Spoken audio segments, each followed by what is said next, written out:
இன்றைக்கி நம்ம இந்த க்யூப் எப்படி செய்ய போகிறோம்னு பார்க்க போகிறோம். இதுக்கு தேவையானது ஒரு cardboard, come, scissor, sketches, scale. இந்த க்யூப்பில் வந்து என்னென்னா 6 சைட்ஸ் இருக்குது. ஸோ 6 சைட்ஸ் நமக்கு வரும். இப்போ நம்ம வந்து 5 சென்டிமீட்டருக்கு ஒரு க்யூப் எப்படி செய்கிறதுன்னு இப்போ பார்க்க போகிறோம். இப்போ இந்த 5 சென்டிமீட்டர் க்யூப் வந்து இதில் வந்து 6 சைட்ஸ் இருக்குது. ஸோ நீங்கள் ஒரு ஆர்டரில் பார்த்தீங்கன்னா 1 2 3 4 வரிசையாக இருக்குது. ஸோ அதில் தான் இங்கே 1 2 3 4 ஸ்கொயர்ஸ் போட்டிருக்கோம். 2 சைடும் 5 சென்டிமீட்டர். சிமிலர்லி இதுக்கு பக்கத்து இப்போ நம்ம இந்த 4ஐயும் கவுண்ட் பண்ணோம். இந்த சைடும் 2 சைடு வருது. ஸோ இந்த ரெண்டையும் சைடில் போட்டு 5 சென்டிமீட்டர் க்யூப் வரக்கூடிய பேசிக் ஷேப் இதுதான். இப்போ இந்த இதை கட் பண்ணி அப்படியே எடுத்திங்கன்னா நீங்கள் ஓட்ட முடியாது. அதனால் இதில் ஒரு எக்ஸ்ட்ராவாக சின்ன கட்டிங்ஸ் பீஸ் வைக்கணும். என்னென்னா இது பக்கத்தில்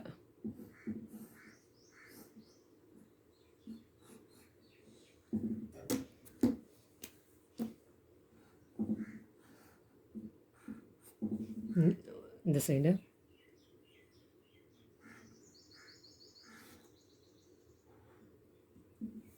இந்த சைடு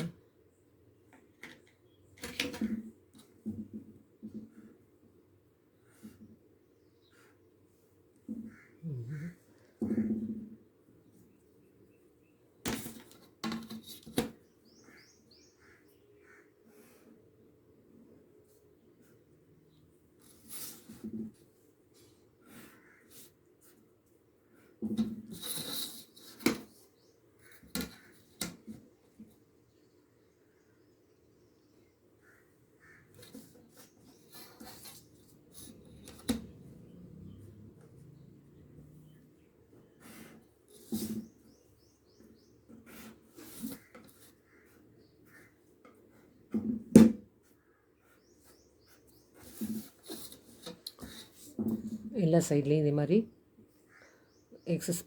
ஒரு எக்ஸ்டென்ஷன் போட்டிருக்கேன்.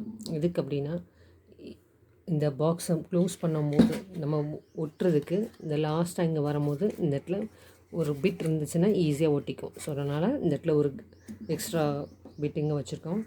இப்போ இதை வந்து ஏன் இவ்வளோ சாய்வாக வெட்டியிருக்கோன்னா இப்படி ஸ்ட்ரைட்டாக வெட்டினா உள்ளே ஒட்டும் போது இந்த இடத்துல வந்து உங்களுக்கு நீட் ஃபினிஷிங் கிடைக்காது. அதனால் எல்லா கார்னர்ஸையும் இதே மாதிரி சாய்வாக விட்டுக்கணும். ஃபுல்லாக சிசர் வச்சு கட் பண்ணி எடுத்துக்கணும். அப்படியே நம்ம ஃபுல்லாக அந்த ஷேப் அப்படியே கட் பண்ணி எடுத்துட்டோம். கட் பண்ணதும் இதை இப்போ வந்து ஃபோல்ட் பண்ணணும். இந்த கரெக்டாக எங்கெல்லாம் கோடு போட்டிருக்கோமோ அது எல்லாத்தையும் உள்ளே பார்க்க நம்ம ஃபோல்ட் பண்ணணும். இப்போ பாருங்கள், ஃபஸ்ட் இந்த லைன்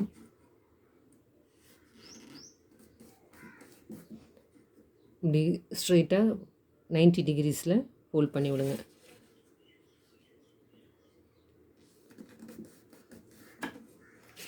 ஒரே டைரெக்ஷனில் வரக்கூடியது எல்லாத்தையும் மொத்தமாக ஒரே ஃபோல்ட் பண்ணிடலாம்.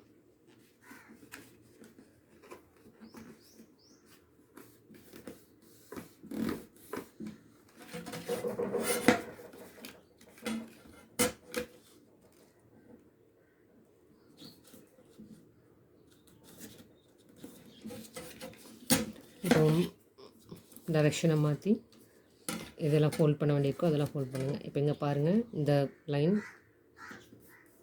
அடுத்தது இந்த சின்ன பிட்டு, இந்த சின்ன பிட், இந்த மாதிரி எல்லா இடத்தையும் ஃபோல்ட் பண்ணி விட்டுக்கோங்க.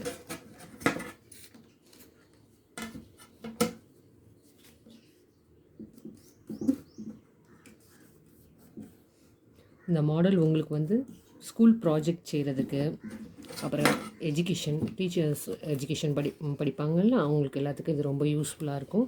இப்போ எல்லாத்தையும் ஃபோல்ட் பண்ணி முடித்தாச்சு. இப்போ என்ன பண்ணுங்க அப்படின்னா, இதை என்ன பண்ண போகிறோன்னா இதை ஒட்டணும்.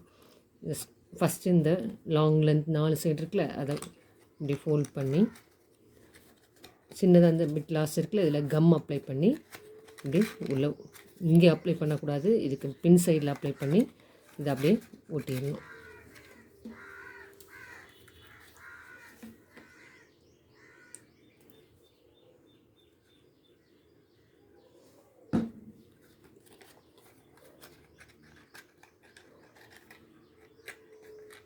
இப்படி வச்சுட்டு ஒரு 2 மினிட்ஸ் பிடிச்சிருங்க. நல்லா ஒட்டிடும். கொஞ்சம் இது கார்ட்போர்டுனால கொஞ்சம் டைம் எடுக்கும், அதனால்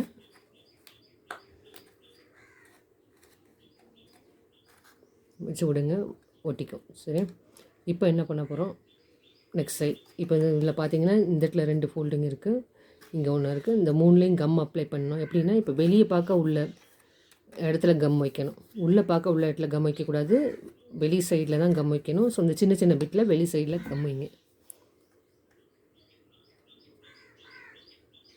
இந்த இடத்துல வச்சுட்டு இந்த வெளி சைடில் உள்ளதை அப்படியே உள்ளே விடுங்க. கொஞ்சம்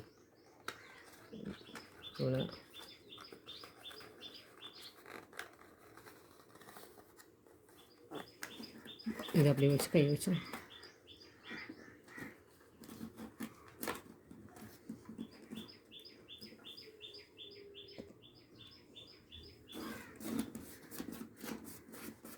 இதை ஒட்டியாச்சு. இப்போ மேலே உள்ளது, இப்போவும் மேலே உள்ள பேப்பரில் வெளி சைடாக உள்ளது. சரியா, இங்கேயும் வெளி சைடில் உள்ளது கம் அப்ளை பண்ணுங்கள்.